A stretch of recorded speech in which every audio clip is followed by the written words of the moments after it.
This is the Super Bowl. The Super Bowl of smarts, that is. It's a life-changing competition. It's kids having fun, competing, working together to dream up, design, and build robots. It's just an exhilarating feeling. It's like I'm using power tools. They're having the hardest fun they'll ever have. And they're becoming our next generation of engineers and innovators. First, come out! For inspiration and recognition of science and technology. My teachers were some of the greatest influences on my life by challenging and trusting me. These mentors got me to understand that I could do anything I put my mind to. First mentors are changing kids' lives every day. Professional engineers, teachers, parents, teaming up with young people not just to build robots, but to build confidence and self-respect. I'm around people that I can get along with, that we can talk computer lingo with. FRC was founded by one of our greatest inventors, Dean Kamen.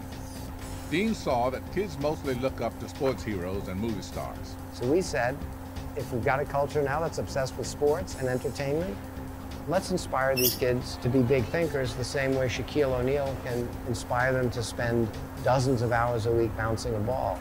Our president agrees. Scientists and engineers ought to stand side by side with athletes and entertainers as role models.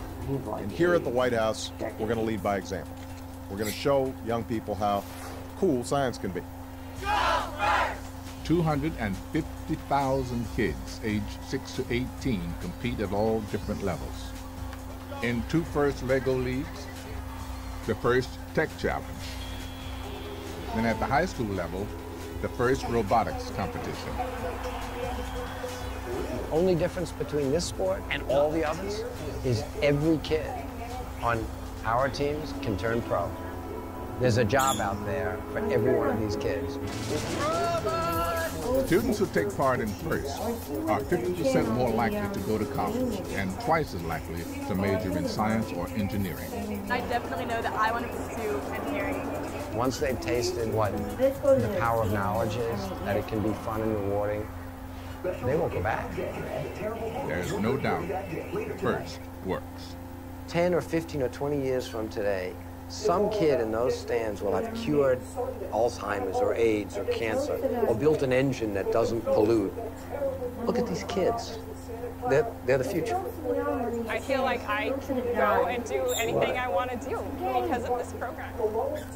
Someone took the time to guide and inspire me. It changed my life. Take some time. Go to usfirst.org. What has been an exceptional season for him. A good season offensively. Jim Heppelman is a great friend of FRC. Don, we've got more than 3,000 great friends at FRC among all of our sponsors, and they've delivered to us last year in excess of 120,000 volunteer mentors and supporters.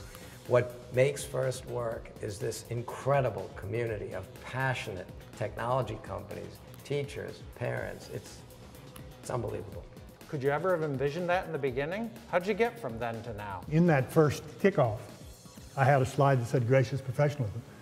After the kickoff, Dean said more gracious professionalism. So the next time I had 6 slides that said gracious professionalism, and it has taken on such a life of its own in the ethos of FRC. I think gracious professionalism is as much of a hallmark of FRC as lots of the other things that make it special.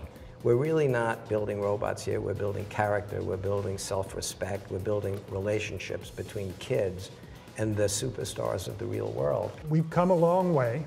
Good to see FRC teams and their work celebrated. And it's all because we've had such dedicated mentors and sponsors out there year after year. Thank you. Now, NASA has been a huge part of FRC growth.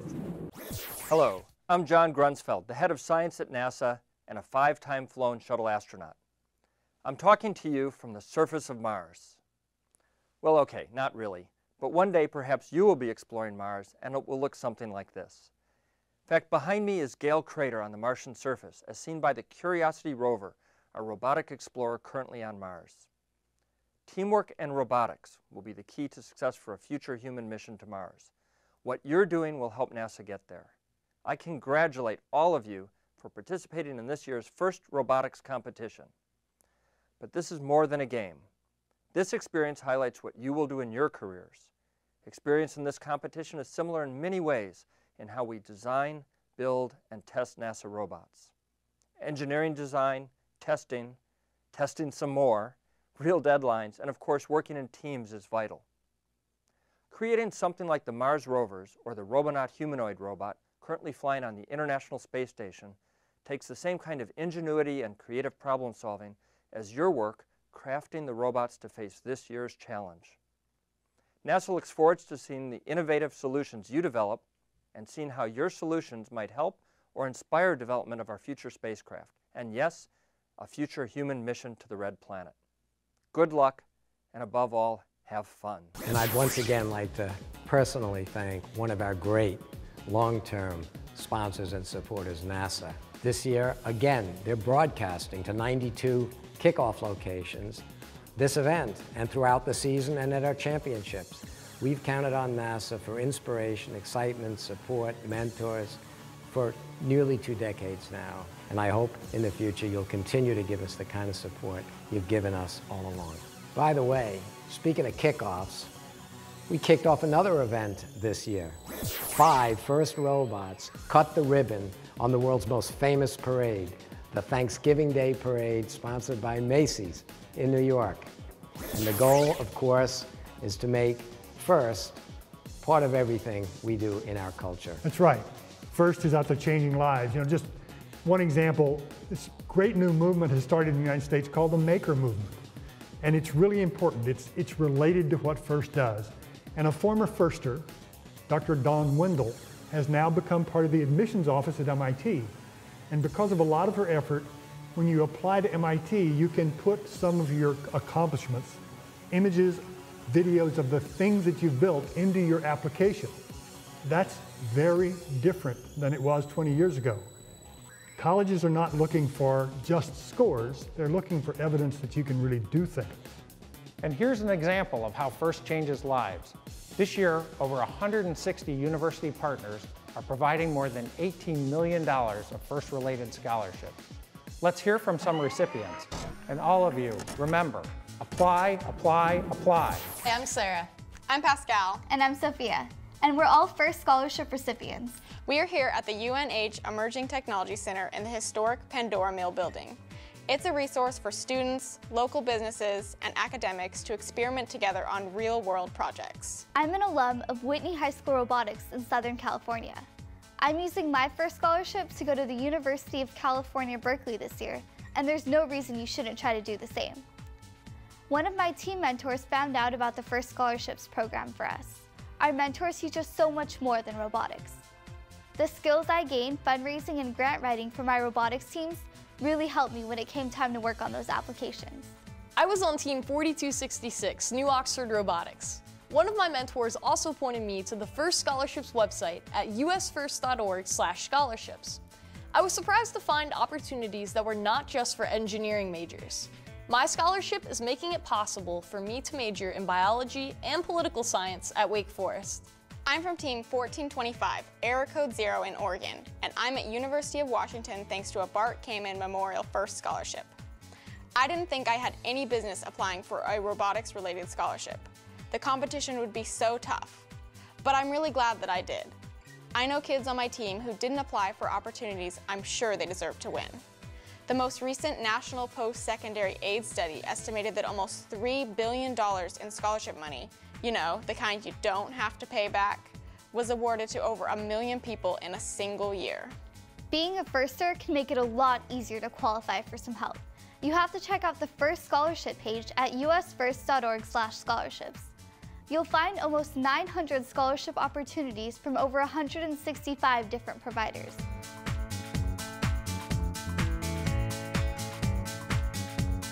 The total value is over $16 million. Most scholarships are available for FRC and FTC participants. Not all awards are restricted to STEM-related majors, but they all value FIRST participation in a specific way. That's right, about 35% are for any major you choose. They're from schools in 35 states and 4 countries, and the values range from $500 to full tuition. Some of the awards offered by corporations and associations are even portable. You can use them at any institution you choose. They're a bit like the FIRST rule books. The details count, so read through them carefully. The FIRST scholarship page has filters that can help you narrow your search. The most important thing to remember is apply, apply, apply. No one ever received a scholarship they didn't apply for. You can't start too soon. It's not hard, but it can be hard to get started. How do you get started? The FIRST Scholarships webpage is a great resource. Go to usfirst.org/scholarships. There's everything you need to get you going. Good luck, and we'll see you on campus. Really taking that ball and moving it to a higher level. Last year was a really big growth experience for the team. Basically, last year was our most successful season on record. And a lot of that was trying to emulate the big names of teams. Teams like 254, the Cheesy Poofs out in California, teams like 118, the Robonauts from Texas. And sort of seeing how their design and build processes work and seeing how we can adapt our model to fit theirs. This year is going to be more of an exploration on our own end. Because we're a much bigger team than most other teams, a lot of the traditional structures don't work for us. So we have to design our build season around the idea of the fact that we've got 100-odd students coming in every day, and they're all going to need something to do, and they can all be doing something. Now with two teams, roughly about 140 students, and then you throw in 40 to 50 mentors, and then you throw in parents, it's just, we are huge. When the typical FRC teams around the country are in that 25 to 30 range, and we're 140, I mean, that just puts it into scope, okay?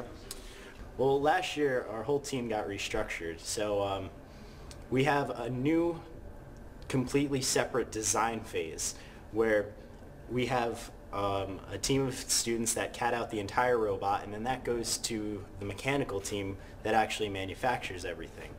So we should have a much smoother design process and be much more professional about it. We're going to go switch over to the live feeds, and at that point, Beta, you guys will be heading across. But before we separate out, are there any questions?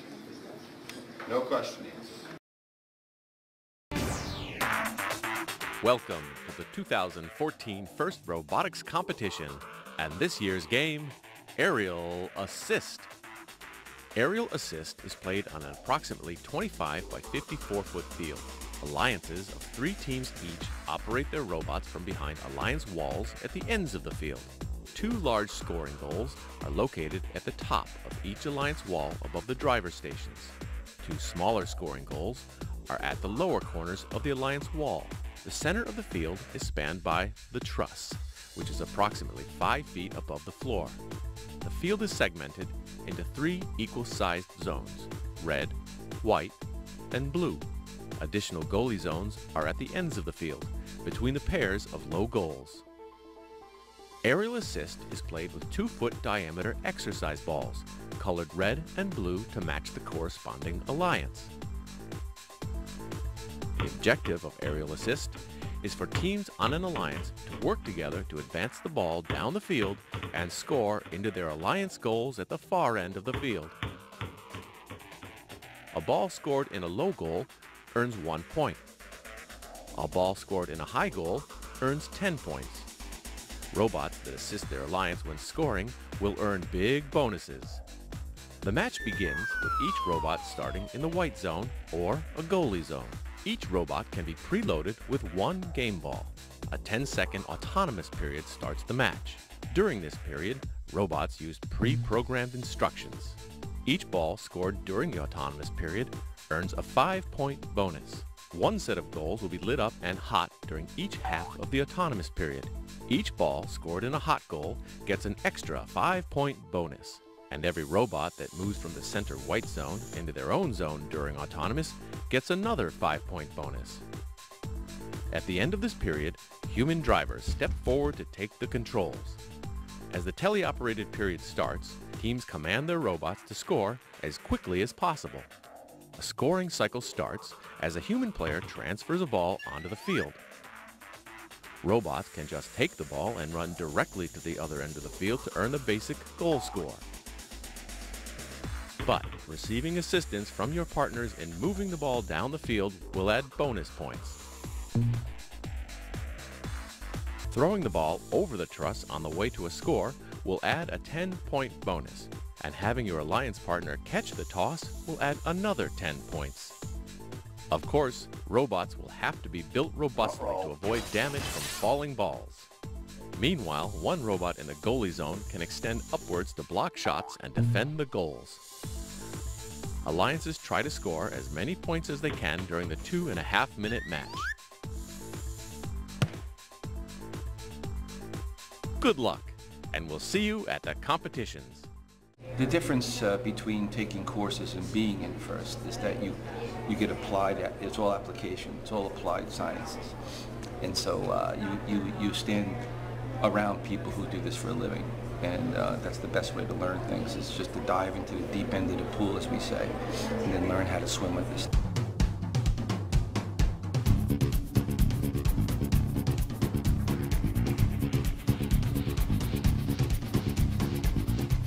Our job is to design the robot using a computer software called SolidWorks. What we are currently doing is we are determining different strategies of launching the ball, different ways to score it in the top goal, and just effective ways of moving the game piece. If you have the bumper down like an inch off the ground and then roll over the top, it'll just get wedged in between and roll right. And the arm will just raise as it goes up over the bumper. Exactly. I am the programming project manager here on Team 11. It's my responsibility to oversee the software for our robot, our website, and our Android app. Right now we are working on helping things move forward by laying out the basic structure for our robot code and getting students started on identifying which side of the field is hot during the initial 10 seconds of the match, autonomous mode. MORT 11 got off to a great start in its first week of build season, making a prototype design in good time. Last night after the prototyping session we had here in the discussion, a small group of the core design people and other leaders went back and discussed the different options we had for prototypes and shooters and everything else. We decided that we want to go with this catapult design as the shooter and this 16 style intake as the ball intake.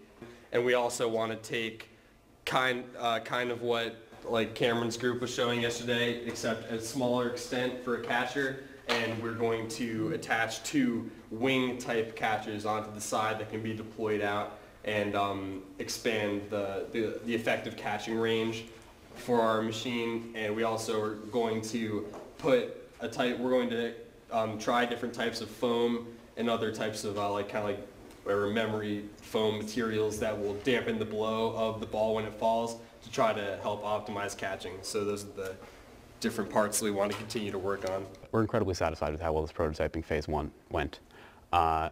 Every prototype worked, every prototype was demonstrated as it was intended, and we ended up making our decisions based on a weighted objectives table that basically told us which design was objectively the best.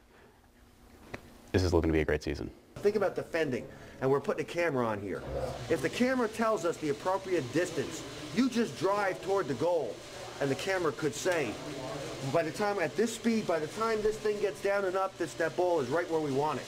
So now defending isn't stopping and shooting. Defending is driving in a direction and having the shoot happen automatically. Right now we're looking at using cameras in autonomous mode to detect which side of the field is hot. Essentially we would, as soon as the match started, we'd take a look at whether or not our side of the field was hot, and from there be able to plan out the rest of our autonomous mode. After the prototype was made, it was time to create the actual robots. While MORT had initial success doing everything on schedule, it started to run into some issues. So, how we're going to progress the catting, because not everything is even finalized on the drivetrain yet, and also how we're going to prevent this in the next few weeks. On my end, you can bring my deadlines down to the 24 hours that I could do. Okay. As far as materials, is there anything we can start prepping now? Do we have the belly pans? Okay. Hex shafts we can start tonight. Yeah. Belly pan. We can make the practice board belly pan because it's just going to be aluminum. All right. We need to get steel for the real one. Is that ordered? No. Wow. Are we ordering it the second we walk out of the room? Ideally. Okay. Let's do that. I'm going to talk to Brian and just get clearance with him to get the belly pan cut myself and not wait on his guys to get their asses in gear. Okay. Just because I don't have the patience to wait for them to spend half an hour to plastic cut one part. Sounds good. And we need that done ASAP. Mm-hmm. All right, at this point we are at week 3 of a 6-week build season, and we are actually on schedule, which is kind of a new experience for us. Normally by this point we're, you know, things start to pop up and, you know, parts aren't in stock or things of that nature. But no, we're doing well. We're right on track with where the students wanted to be.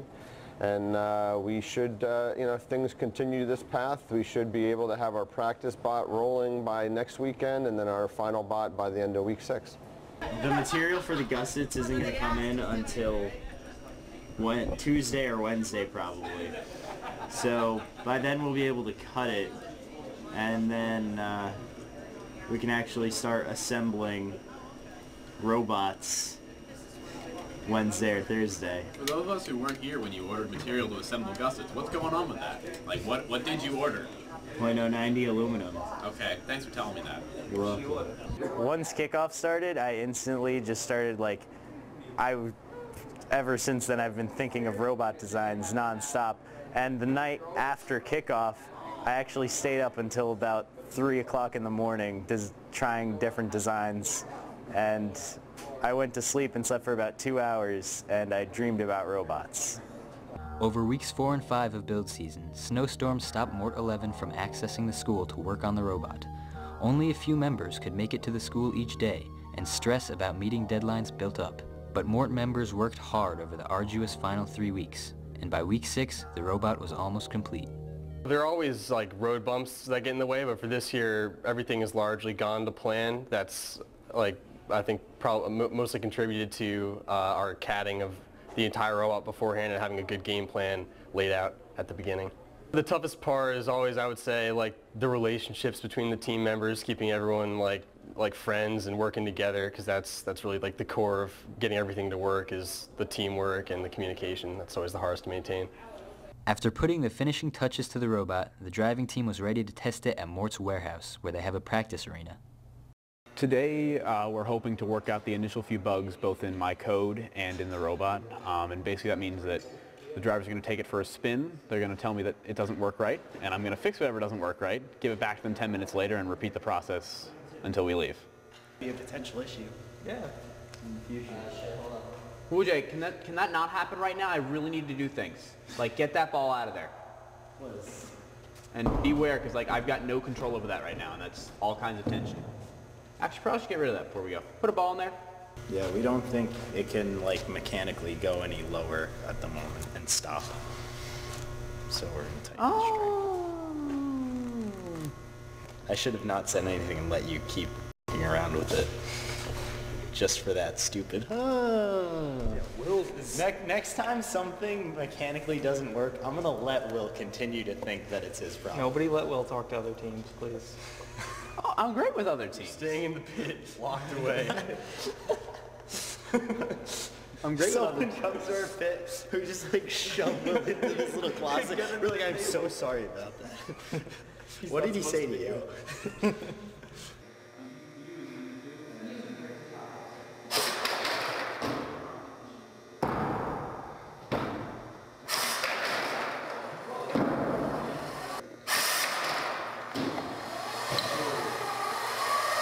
This is our nightmare scenario, basically. This is the kind of stuff that you wake up in the night screaming about. And by that I mean like, so this is what would happen, let's say, midway through Friday at a competition, and this caused you to miss all of your afternoon matches, redesigning your arm while you're at a competition. And so we're really grateful it happened now, but on the other hand, at 10 o'clock tomorrow we've got practice with 1676 and 223, Pascac and Extreme Heat. And I want to show off to him, so this had better get fixed tonight. All right, so I guess when he gets here, we'll do like an assessment of where things are. My guess is we'll get it ready by Tuesday. We will obviously work past that Tuesday date. We'll probably swap out anything that needs to be swapped out prior to our first event, so we should be good to go. The broken robot set back the team, forcing them to cancel the practices they scheduled with other robotics teams. Fortunately, they were able to get the robot ready for their rollout event, where they presented their final product to the parents of MORT students. Let's go! That means non-mission critical people. Head on upstairs. Thank you. Burns and Christine stay down here until they need to. Why? I already spoke to them. You aren't having a dry practice till next week with Nemesis. We're very thankful to all of you for coming out tonight to see what we've been working on for the past 6 weeks. It's been a very hectic, crazy time, but it's also been a lot of fun. We're very excited to show you what we've been working on. Before we get there, though, we're going to walk through all the student leaders who make this team possible, and they'll give you the lowdown on what they've been doing for the past 6 weeks. Team members. Once the team was pumped up for the competition season, it was ready to host the Mount Olive District event featuring 38 robotics teams in the nearby area. What we try to do is inspire the kids to want to become science and technology leaders. Our message is really to get kids inspired to want to learn things by making it fun and making it exciting.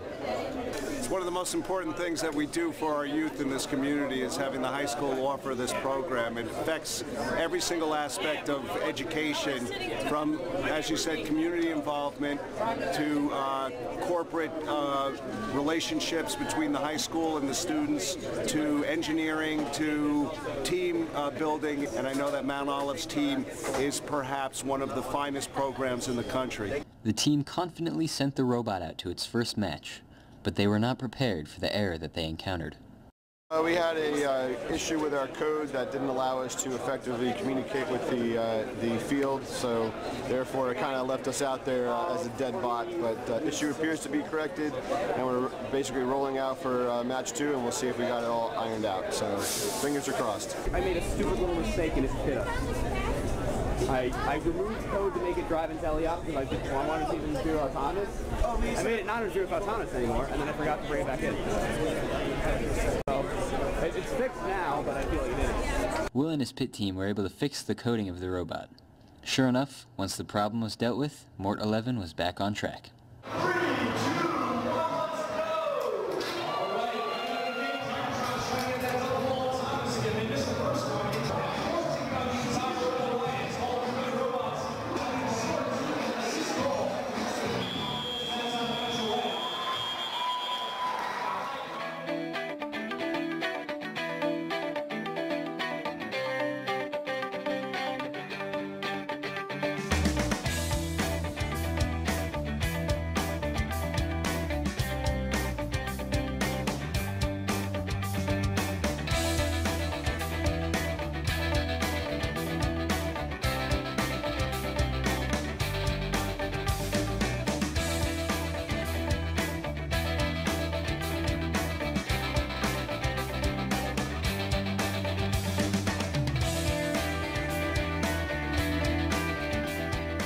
If we keep going in this trajectory, we have a really good shot of seeding. You guys are doing a great job. MORT was able to get back into the game, raising the team's spirits through their success in the first matches. While the drive team performed consistently, their robot did not. As a result, technical problems were the main reason MORT lost most of its matches following their brief string of wins. At this point, we're not doing too horrible for the amount of chaos that's going on in our pits. But I was looking forward to a much more laid-back event where everything was great and my robot wasn't exploding. We just got our cam system working again, which means we'll be able to shoot and score points that way. So we're at the practice field right now fixing that up, and if we can get our catapult working again, then we should be able to get the score way higher and be able to perform for elimination rounds.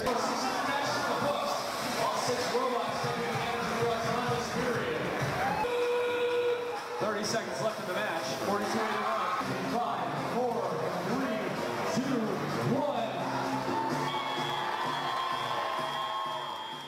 1. We had a rough start, as everyone knows, with getting the cam system and the shooter working. So it was great to come back from that and get our functionality back up to the top where it should have been. And hopefully we'll make a good show at eliminations tomorrow. So we're ready to play. Yeah. Yesterday was probably my most miserable day as pit captain because there were several times when I sent out a robot that I knew wasn't working, but didn't have the time to fix. And so I ate my lunch yesterday at around 3 o'clock after having blown up the cam for the second time on the practice field.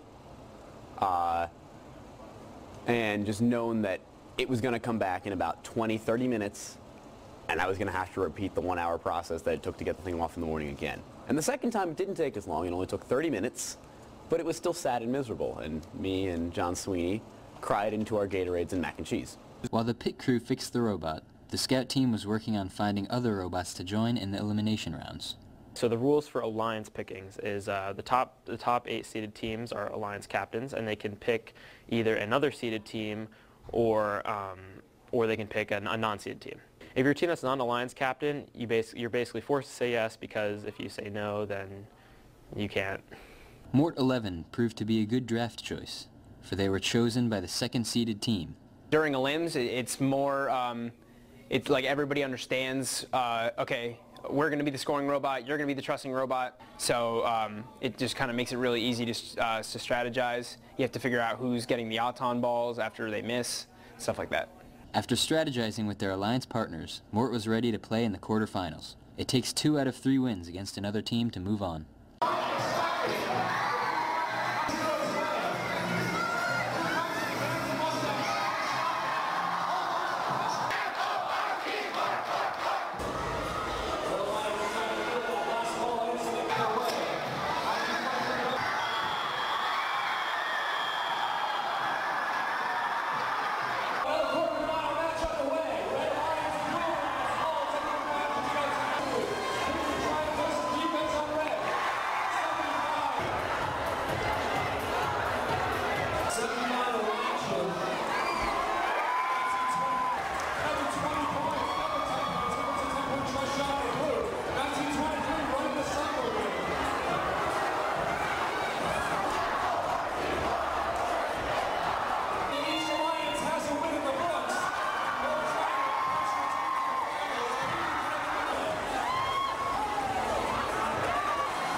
After Mount Olive, we learned a couple of things, the main one being how to play the game. When the game dropped, we kind of thought, okay, this is going to be the best way to play it. But then after the first event, we saw how the winning teams played the game, and we're like, okay, that's what we got to do. We have to change the robot to play that way. MORT next went to the Chestnut Hill District event. The pit crew encountered similar issues with the robot, sometimes just watching it sit in the middle of the field. MORT was only able to qualify into the quarterfinals, where they were eliminated after 3 rounds. Disappointment's not easy because of all the time and effort we put into building our robots and getting on the field and playing the best we can and doing all the strategy to position ourselves to go as deep as we can at the events, and to not see it happen is tough. But on the other side, you know, our students are able to bounce back quickly. We can get dialed in and focused on that next event, and that's what we do, and we give it our best effort. Despite the mounting pressure, MORT was prepared for the next competition, the Hawaii Regional. After traveling more than 5,000 miles, they arrived at Waikiki Beach, ready to claim the coveted Chairman's Award. Chairman's Award basically is an award that is given to teams that represent what the first mission is. It's a team that other teams can look to emulate, and it really helps to push STEM education initiatives on a much larger scale. A part of Chairman's is doing outreach to our community, where we go out into our community and tell them what FIRST is, what STEM is, what MORT is, and getting them very interested so that when they're old enough to, they can join the team, or they can sponsor the team, or help out our team so we can help them. Winning the Chairman's Award was priority, but the team still strategized to win the event. There's 2 outcomes to this competition. It's either get picked by 359 and win, and don't get picked by them and lose. Practice match has been great. We just had 2 in a row with 359, who are the unofficial favorites. They're the host team here, and they're already 2 regionals up this year, so they're looking at a 3rd one, and I'd be quite happy with our first. If we show that we played with them, like we complement each other, then hopefully we'll be higher up on the pick list. Plus, our teams are already pretty buddy-buddy.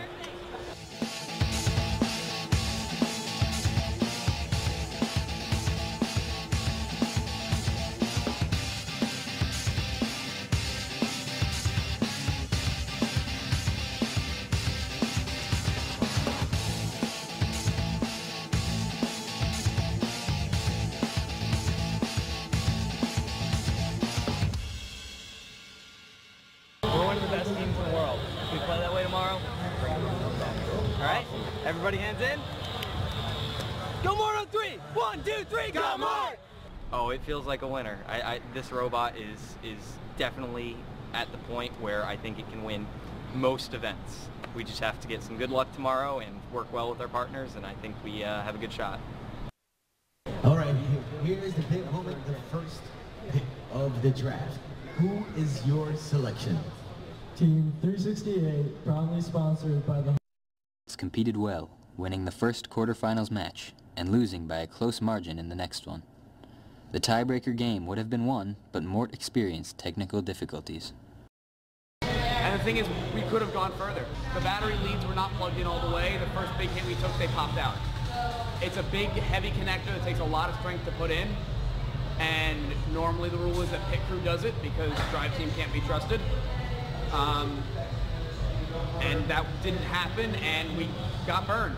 But at some point, I'll be able to talk to Dan and Connor again. Might not be when we're here, but sometime. Despite the loss, Mort still had high hopes to win the Chairman's Award. I think it went really well. We've been practicing for 3 or 4 months now. As you can tell, I'm losing my voice from practicing so much. But we've done a lot, and I think we did really well, and that it's going to be a great competition. This year's Hawaii Regional Chairman's Award recipient, and they have great saltwater taffy. It was pretty incredible to win Chairman's in Hawaii. Walking into Hawaii, we were competing against a team that started first on an entire continent, and we were completely shocked when we won. I mean, it was the first blue banner of our season. It was pretty exciting. I mean, we worked really hard for that, and I think we really deserved it. What are you doing? Making sure it's real. That's nasty, dude. It's not. Dude, I bite every single medal I ever win. That's so disgusting. No, that's how you guarantee. That's nasty, right? That's how you win more medals. The Chairman's team lifted the spirits of Mort just in time. For Mort's next stop was the Mid-Atlantic Robotics Championship. Yesterday was an absolute bloodbath for everybody here, including us. We went 4 and 5. Autonomous had trouble. Our drivetrain blew up twice, and then we fixed it, and then it was all good. Right now, we're hoping to clean up Autonomous going into our first match. We've got an hour to do that, and if that comes out well, then we're in good shape for elims. 2590 Nemesis would like to invite Team 11 Mort.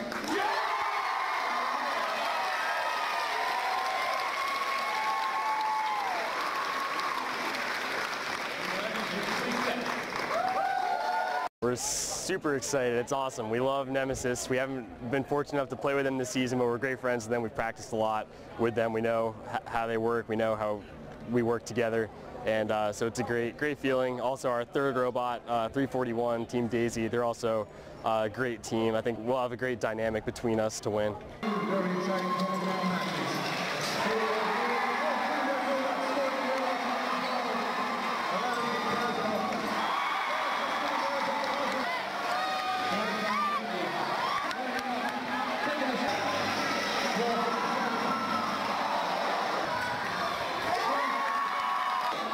Nemesis trying to make his way past the Royal Assault. That inbounding pass. 350 Falcon track. Daisy feeding it to Mort. With 3 assists on the ball.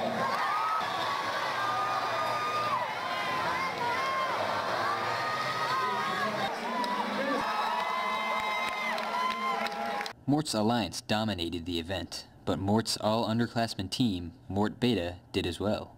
Both teams faced one another in the final rounds.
winning MORT Champs was huge. Our team has never done it, and to be able to pull off that win, and also to play against Beta in the finals at MORT Champs, which is a whole other milestone on that side of the room, and yeah, it was awesome. Really cool experience.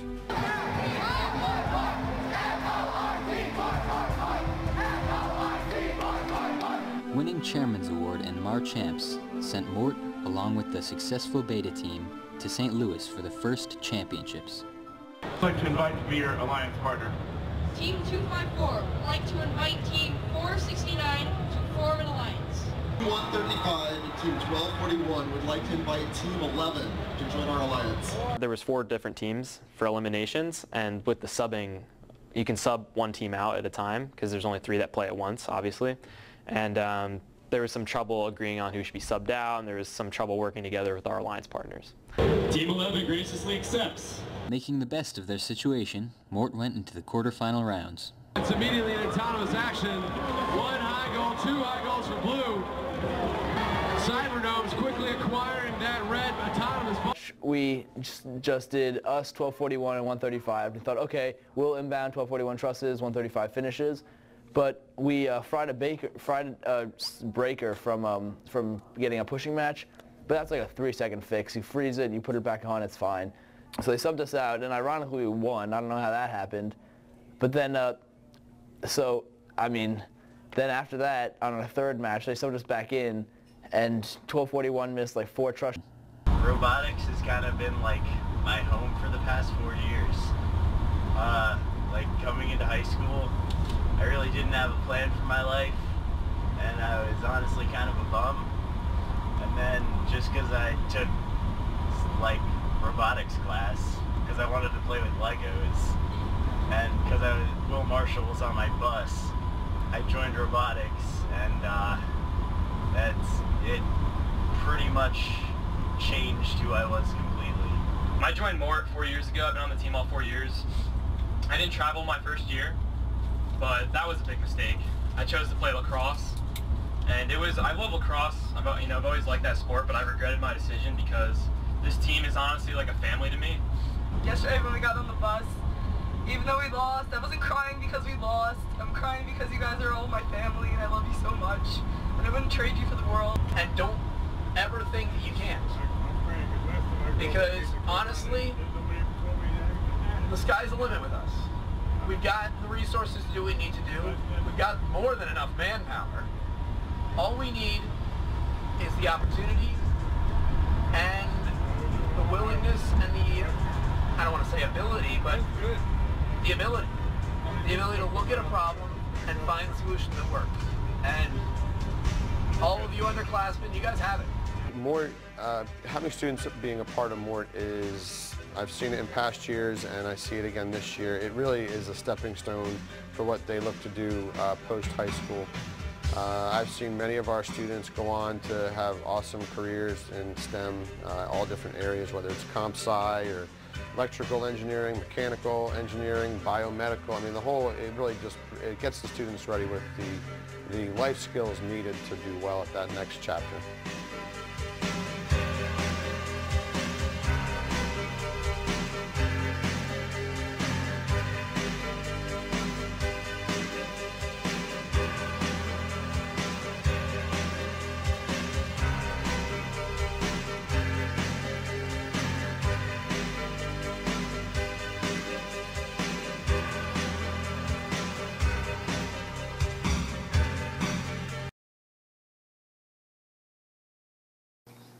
You think he's good? So switch the time. Okay.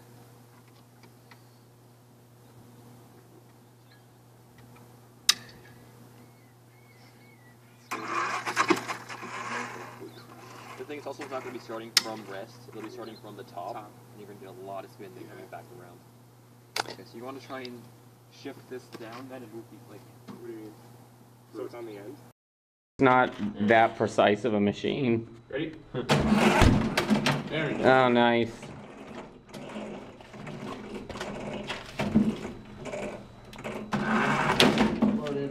Yeah, see? Alright, I'm coming back up. I wonder if there's like... Although... 12, 6 feet. Chris, what? My teacher had the egregious thing about Beyonce, or AMAs with Beyonce. What? You know the AMAs? No, you just know. Let's put tents and motors on the arm. American Music Awards or something. She had said, hey, all the better, right?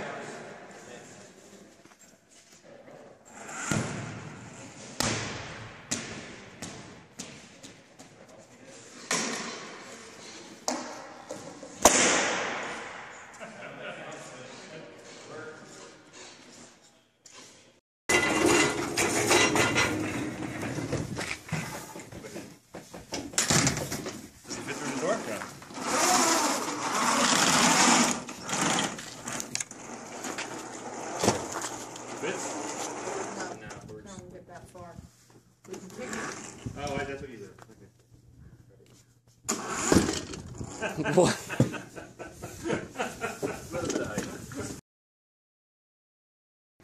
Yeah, it will, a little bit. There we go. That's how we do it.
inbound to you over the truck.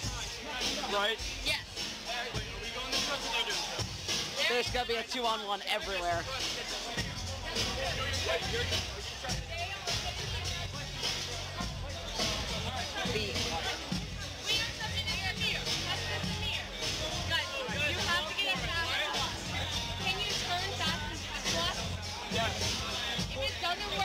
In the corner. If it doesn't work out, are we ready?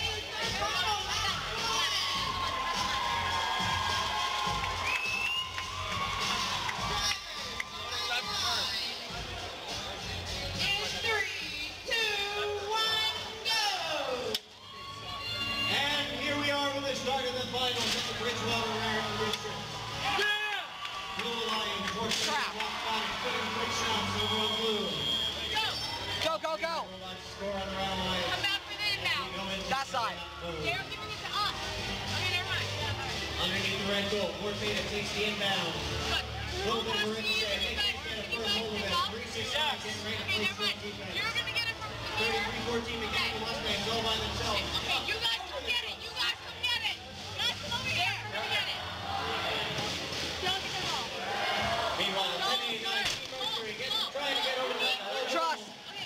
Lead 2 to the second cycle. In traffic, 43-61 Roxbotix. They're lining up.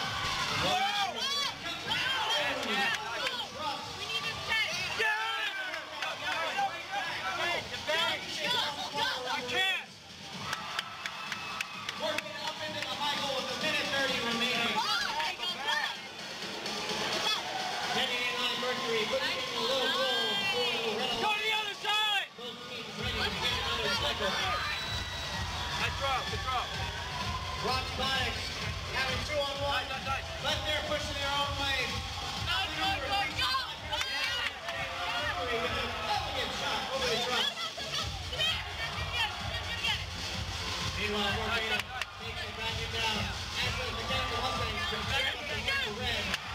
Puts it in with under a minute to go. According to the real time score. They begin another cycle. Down the robots, but not out. Nice. Mechanical Mustangs on red and Roxbotix on blue.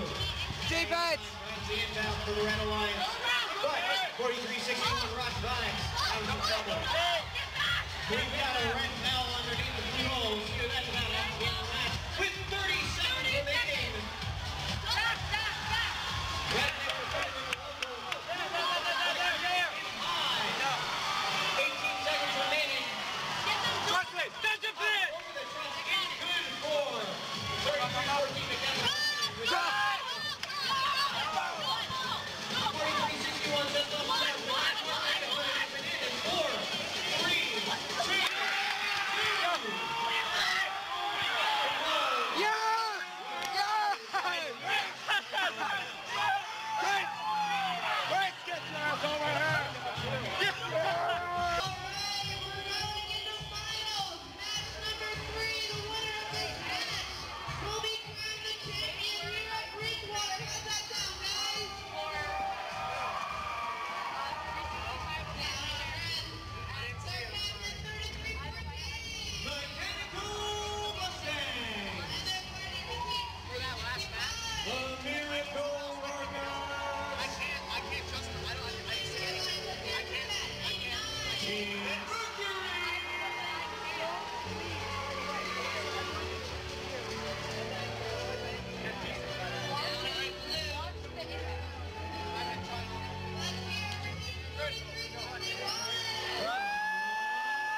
Very heavy D. Drivers. Big D. Behind They want the the D, line. so we'll give it to them. Yeah. Right behind the line.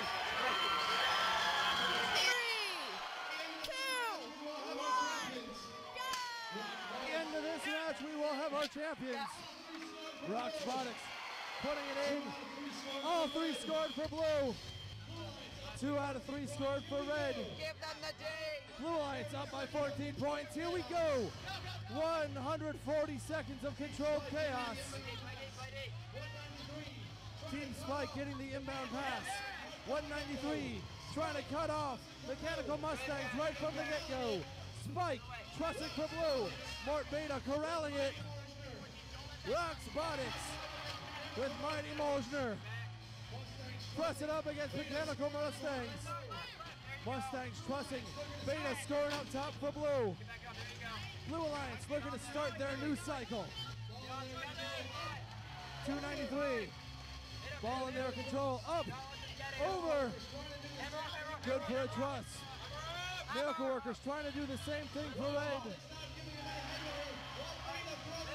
Roxbotix not giving him any headway, while Beta throwing down another 10-point goal for Blue. 293 Team Spike, revving their engine. Up over the truss for Blue.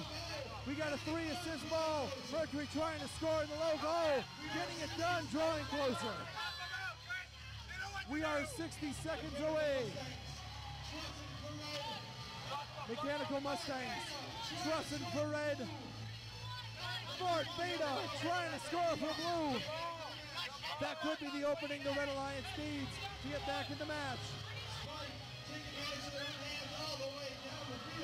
Spike taking matters to their own hands all the way down the field.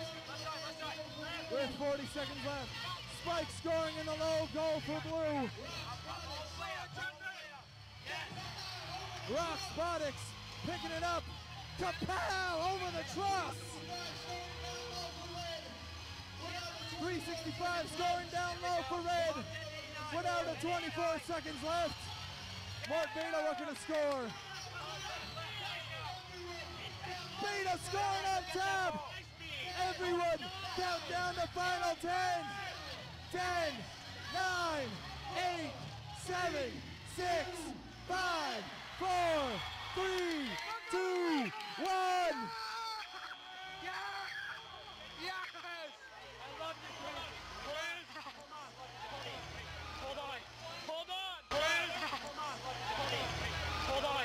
Hold on! We gotta wait! I'm celebrating once I see that. Yeah. Wait. Don't want to tap your face. Don't worry about it. It's not gonna matter. We're going for last. This isn't the most stable. I wonder why.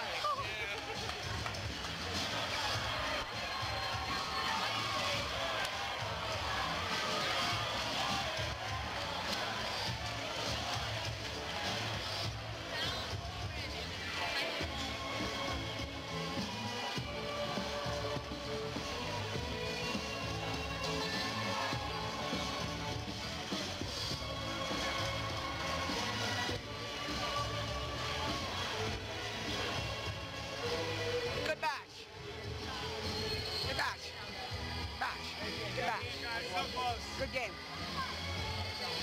Good game. Ladies and gentlemen, we have the scores. There were no fouls in that last match. The winner of the 2014 Bridgewater Raritan District Competition is the Blue Alliance, 172 to 158.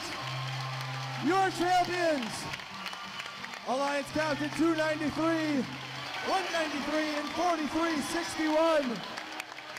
Let's have another big round of applause for your finalist Alliance, 3314, 365, and 1089.